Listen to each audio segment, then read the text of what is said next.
Lucas must have been paying attention to what people liked about A New Hope, making sure Vader made it into the crawl. Don't worry guys, he's way more important this time. And another epic opening playing off our expectations from A New Hope, this time quickly moving from space down to the planet below. I don't think there were many, if any, planet establishing shots in A New Hope, but Empire continues the theme of no intros by not naming the planet. Looks pretty icy. Must be what those floating words are talking about. So Iceland definitely got some tourism off Rogue One. Norway must have had the same. Or do people not like winter and snow as much as I do? Just a few notes of Luke's theme to give you that quick warm fuzzy feeling to then rip it away with the cold wind of Hoth. What's the matter? You smell something? Too bad Luke's forcey sense wasn't tingling. Hey, someone bought the spider arm droid from those Jawas. Oh, I made myself sad. Yes, Your Highness. Nickname win. And what precisely am I supposed to know? Come on. You want me to stay because of the way you feel about me? The way exposition should be done. We're dropped into the middle of an argument that's clearly been building for 3 years since she condescendingly agreed there was more to Han than money. Another way this universe feels so alive. The story continues even if we're not watching. Afraid I was gonna leave without giving you a goodbye kiss? I just assumed he's a Wookiee. I can arrange that. Anyone getting Chewie's consent on that? Imagine Leia looks like a skinned cat to him. All right, don't lose your temper. You could use a good kiss. Still looking out for your furry buddy. Why don't you go find out? It's getting dark out there. Yes, sir. You know, Leia's actually dead on with this one. You're a natural leader. Your tauntaun will freeze before you reach the first marker. Then I'll see you in hell. Not the line that encapsulates Han Solo, but an easy number 2. So far we know Luke believes in the Force, and he thinks he may have used the Force to help blow up the Death Star, but now we get to see him stretching out like Obi-Wan suggested. I like the idea that he may not have consciously known that telekinesis was a Force power, but was just aware of and could almost feel the lightsaber's presence because of how the Force connects everything. Appropriate reaction from Luke. As an armchair commentator, I'm yelling at him to stay in the cave. You have a lightsaber, but Lord knows I'm running out into the cold to my death as well. You don't know, that thing might grow back 2 limbs like a Hydra grows heads. They're in an actual snowstorm. Granted, not trapped, and the takes were short, but the reason this scene seems so real is because it is. Han Solo using a lightsaber. Also quick thinking from Han. Also, my wife likes to bring this scene up a lot, but not for the reasons you might think. She says, you know that scene where Han stuffs Luke into that kangaroo horse thingy? I love Lacey so much I want to curl up inside her like that. And now that I say that out loud, I realize she may be a serial killer. I thought they smelled bad. On the outside. This is Rogue 2. Wouldn't the many Bothans be Rogue too? I'd be curious to know how Hamill feels about it, but it seems like a stroke of genius to have the Wampa mess up Luke's face before we really get a good look at it, to sort of explain why he looks different after the car crash and surgery. I don't know where you get your delusions, laser brain. Chewbacca would be great at CinemaWins. Laugh it up, fuzzball. Are you stuck-up, half-witted, scruffy-looking nerf herder? Those that heard nerfs take umbrage with being compared to someone so scruffy. Who's scruffy looking? Also, we prefer nerferd, like shepherd, okay? Well, I guess I can't fault Lucas for doubling down on the disgusting, can I? Well, I guess not. Teamwork. Would it be fair to say that Star Wars is a tad obsessed with size? Yes, it would be. Does that make it not awesome that the Super Star Destroyer makes what we used to think was a giant ship look like a toy? Did I confuse myself with the syntax of that question? And Vader's intro this time is a more subtle and artistic show of power. He's too important and busy to even face the camera. And all the bridge officers looking up like, uh-oh, he's on the move. Someone's choking to death before the day's out. There are so many uncharted settlements. It could be smugglers, it could That is the system. I feel a promotion coming. Wookiee hugging. Preparing to... You have failed me for the last time, Admiral. Well, force choking a guy over a view screen is a new level of badassery baddest guyness. Roger, you owe me 20 credits.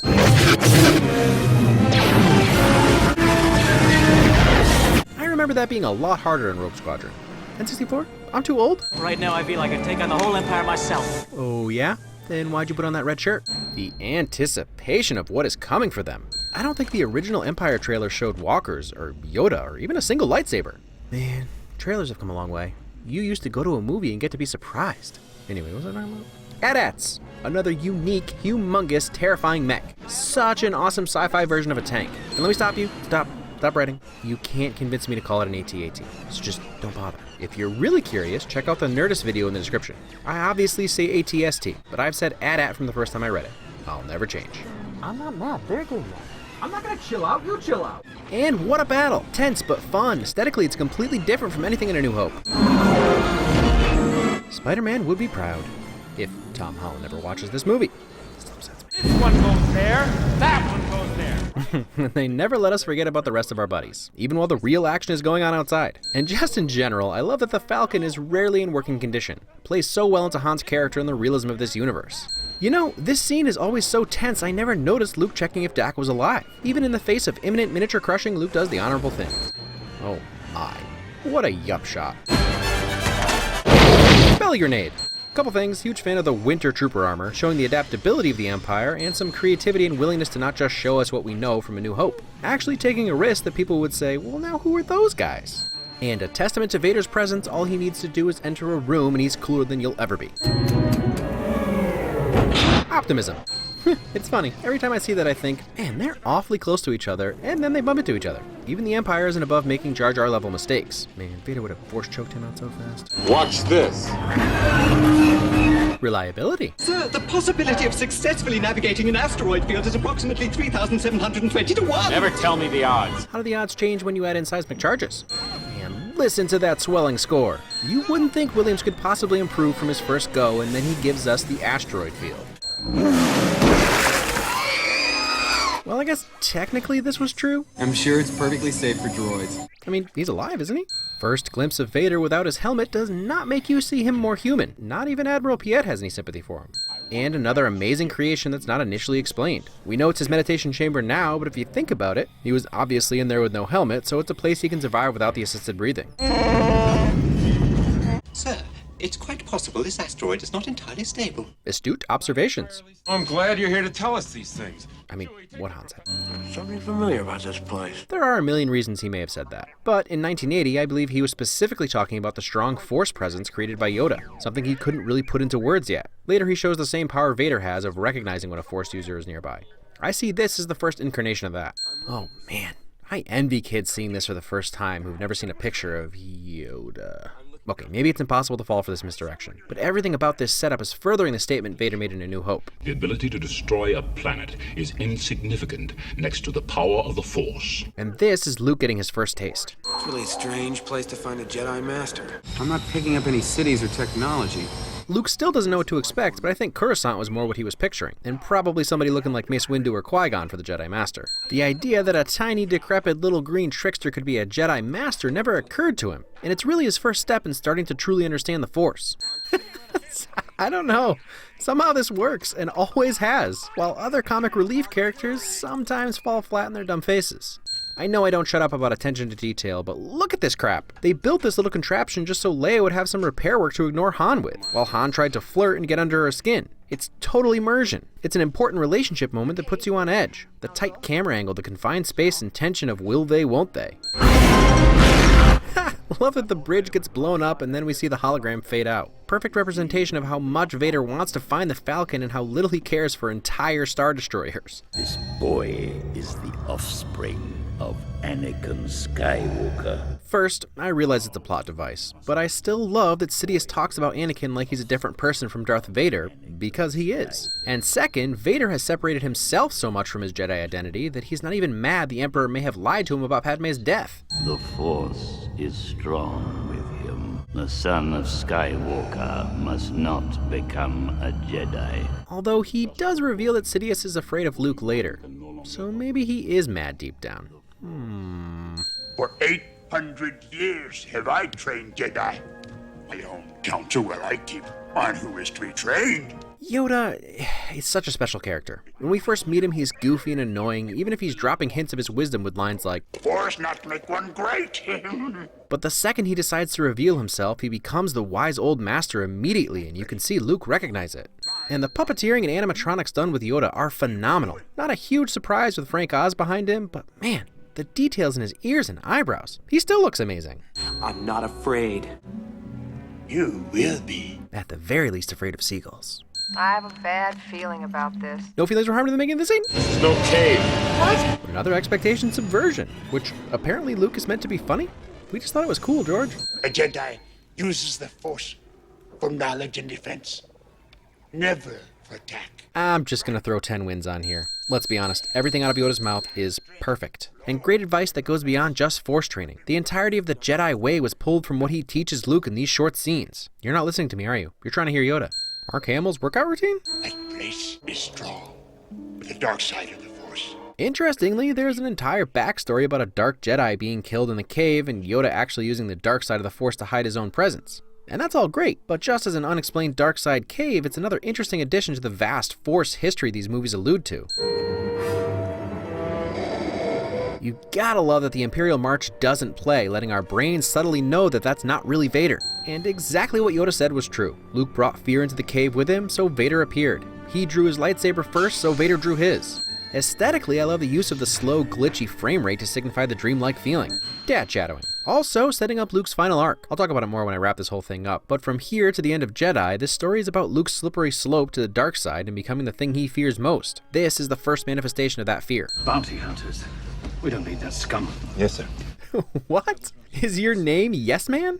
I don't know. I guess I missed the boat on Boba Fett. I get it now. He's got this whole backstory and he outsmarts the guy who outsmarted the Empire.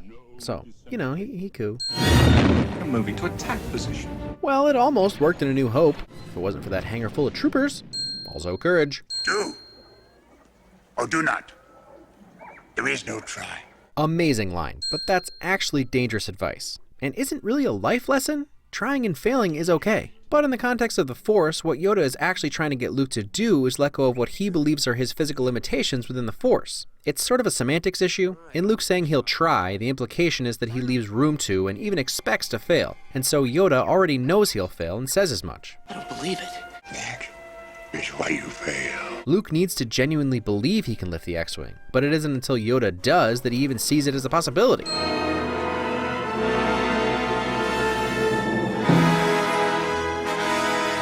Well, that's one of the most satisfying moments in cinema. The awe-filled score that gives way to powerful victory. All Yoda's platitudes and fancy explanations finally pay off as he proves. Luminous beings are we, not this crude matter. Apology accepted, Captain Nida. Badass bad guy, who, I might add, was never above cracking murder jokes. You could say Captain Nida choked on his aspirations, but Vader already beat you to it. Yoda's not a system, he's a man. Can you trust him? No. Intuition. Psh, don't bother stealing my move, Han. My dad followed Obi-Wan like that what feels like centuries ago. The original matte painted backgrounds were beautiful, but you really can't argue with the beautiful city as it is now. Cloud City is stunning, and the pink and orange color palette and ethereal score give the whole thing a dreamy-like impression. You got a lot of guts coming here, after what you pulled. Haha, yeah, I totally feel safe now, Landa. Ha ha ha ha ha. All right. You old smoothie. Han's not wrong to intervene. There's no resisting Billy D. Nice to see a familiar face. Ichuta. How rude. Censorship by Huttese. It is you and your abilities the Emperor wants. That's why I have to go. Luke's second step towards the dark side, allowing emotion to make the decision exactly like his father, to take the easy way that Yoda warned against. Is the dark side stronger? No. But easier, more seductive. That boy is our last hope. No. There is another. Okay, so I know that later Ben will say that Yoda was talking about Leia, and even Yoda's dying words are about another Skywalker. But the second he says, there is another, he's bathed in the red light of the X-Wing's engines. And Vader is also a Skywalker. I just think it could be crazy foreshadowing for Vader's final act. I mean, Anakin really is the hero of this trilogy. It ends up being about his redemption. Well, I guess that spider-arm droid finally got retired. Han shot first. More importantly, badass bad guy. Alas, poor 3PO. I wonder if he'd rather be or not be. That's probably the question. Also, reassembling a friend. I feel terrible. Honesty. You never even asked me any questions. It's actually pretty genius of Vader to lure Luke here like this, knowing he'll sense his friends in pain. Evil ingenuity. Eve-ingenuity. Comeuppance. I love you. I know. Best response ever. And perfectly Han Solo. The princess. You have to take care of her. And although he didn't reciprocate, you have to realize that his last words to Chewie were to take care of Leia. If that's not love, also love. And another epically scored scene that carries the full weight of the despair in the situation. Luke, don't, it's a trap! It's a what? To be fair, 90% of everything that happens in these movies is a trap one way or another. Ugh, the slow build up to this confrontation. It's done so perfectly and paced so pleasingly. You are not a Jedi yet. Vader's taunt and cocky laid back but still commanding posture. The only sounds, Vader's breathing, tinny footprints, and the eventual drawing of lightsabers. And this duel kicks the Obi-Wan Vader duel's butt all over the playground. The silhouettes, the slow, deliberate advances of someone unsure of himself against someone so confident he literally leads him into a pit. Doing the right thing, even at the risk of Wookiee asphyxiation. I also feel the need to point out that this entire duel is Vader toying with Luke. He doesn't want to injure the Emperor's prize. He even disarms him the same exact way he does later. And then he gets surprised when Luke bests him, similarly to another dark side Force user in the future. And once he realizes he underestimated Luke, he starts using his vast Force knowledge and power to regain the upper hand. Also, sorry Luke, we had to cut you from the Jedi softball team this year. Everyone gets mad that an astromech droid has compatible tech with the Death Star, even though the Empire uses R2 units. Anyway, this is what happens when he's incompatible. Of course I've looked better. Compliments! Whoa, Vader jump scare! And now, proving Luke was no match for him, he totally overpowers him and puts him on his heels. Again, much like the other dark side Force user, he was hit in the right shoulder, realizing he could play around no more, even if he had to disappoint the Emperor.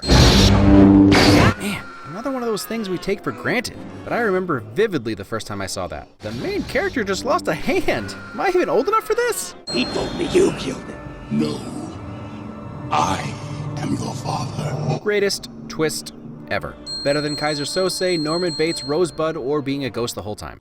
And I had quite a lot of you point out in the comments of A New Hope that it wasn't until the last draft of the screenplay that Anakin was Luke's father, meaning Lucas couldn't have known. Which, whatever, I'm not going to stake my life on Lucas having planned this whole thing out. I don't really care, but according to the director, the only person who knew what Vader said other than James Earl Jones ADRing the line later was Luke. David Prowse said something different. That's how close they kept this twist to the chest. It's not true. That's impossible! And I know Hamill gets some guff for this performance, but I find it completely appropriate, sincere, and gut-wrenching. And Luke proves Yoda wrong. I could see how Yoda would think that between death or ruling the galaxy, Luke would turn to the dark side. But he chose right. I love that he doesn't even verbally respond to Vader's offer. Oh man, is that Luke's hand and lightsaber? Yes guys, whoever owned it last is the owner. It's now Rey's lightsaber. This movie is so no holds barred. We just got the biggest news in the universe. Luke has pretty much checked out and they're still fighting for their lives immediately after. I'm standing here in pieces and you're having to lose the grandeur. Hi 3PO, let me introduce you to R2, the hero of the story? I'm too annoyed. Choke yourself to death. Yeah, I had some problems. I called. Thank you. You've earned a free Caribbean cruise for two. You are only responsible for nominal port fees of $65 per person. Enjoy your vacation. So I guess it's all good. Something people love to point out when taking shots at Lucas or the prequels is that he didn't direct episode 5 and 6. I'm not knocking Irvin Kershner, may he rest in peace, or Empire. He directed an amazing film, and definitely balanced Lucas really well. But go ahead and name another Kershner film you love. Are you one of the 36 people who just can't get enough of RoboCop 2? No? How about one of the worst rated Bond films that was only saved because it's impossible not to love Connery? My point is that the story and vision played a huge part in making the filler movie, you know, just the one that gets you from point A to point B, the most loved Star Wars film. Second acts are rarely the most interesting, with Heath Ledger-sized exceptions to that rule. But it wasn't always that way. Lots of critics and fans were confused and disappointed. I still vividly remember that feeling after watching Empire for the first time. What? That's it? The bad guy wins? Like, almost everything? And I had another movie to watch immediately. It just feels so abrupt after the fanfare ending of A New Hope. But when looked back on with the story complete, this film takes an important shape. The action is front-loaded and then most of the rest of the film is character story. Even Luke and Vader's duel is again about the conflict between the characters more than who's the better swordsman. Lucas captured these characters and while they were in foreign locations, the drama felt very familiar. Again, don't get me wrong, Kershner behind the lens added a unique feel to this universe. Especially Hoth with its crisp and sterile white light everywhere, and the lightsaber battle in Cloud City is still one of my favorite aesthetics and more nuanced moments in the saga. The steam gives the entire confrontation a dream aesthetic that plays perfectly off what Luke deals with in this film, from the dark cave to having his entire reality turned upside down. This time around, we get a Luke halfway through his journey, but still very much a kid up until his confrontation with Vader. One of the steps into adulthood is realizing that your parents are imperfect. In the short time that Luke knew Ben, he put him on a pedestal. When Ben abandons him because of his decision to rescue his friends, and then Luke learns he was lying from a certain perspective, his worldview is shattered. After his training on Dagobah, his clothing is ironically a few shades darker than in A New Hope. Empire is the movie that really expands on what the Force is. Yeah, sure, it surrounds us and penetrates us, it's everywhere. But what Yoda was trying to explain to Luke about the ship was that the interconnected nature of all things means that for someone who truly understands the Force, lifting a rock and lifting a ship are the same. Morpheus actually explains it better than I could by telling Neo that when he's ready, he won't have to dodge bullets. And Yoda was a serious game changer. Originally, it was just going to be Obi-Wan training Luke. Thankfully, Lucas decided a froggy 2-foot alien should be the greatest Jedi Master of all time, and the world was forever changed. Even when he says dumb stuff, it sounds wise because of his predicate and subject reversals. Or I guess he just ends with verbs? I don't know. It's cool and you love it. This film also gives us Han doing what Han does best. Sneaking around, tricking everybody, failing at fixing the Falcon, yelling at Chewie, making aggressive advances towards Leia that Twitter would thrash him over now, and just being the coolest, suavest, finger-pointingest smuggler in the galaxy. And they're always on the run in this film, which adds to the excitement and created plenty of opportunities for comedy.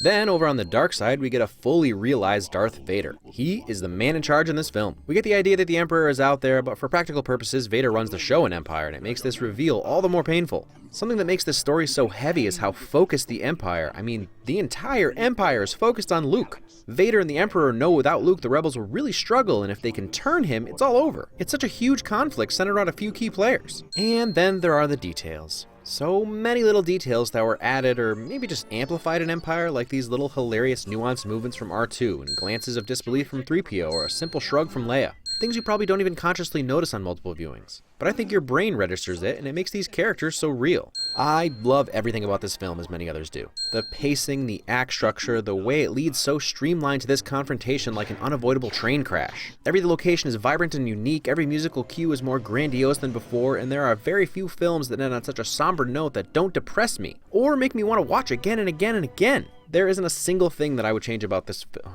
Well, maybe one thing. Next week, the epic conclusion. Will Darth Vader finally choke Admiral Piet? Will Han Solo wipe the spit off his face? Will Luke finally get the prince? Stop it. Stop that.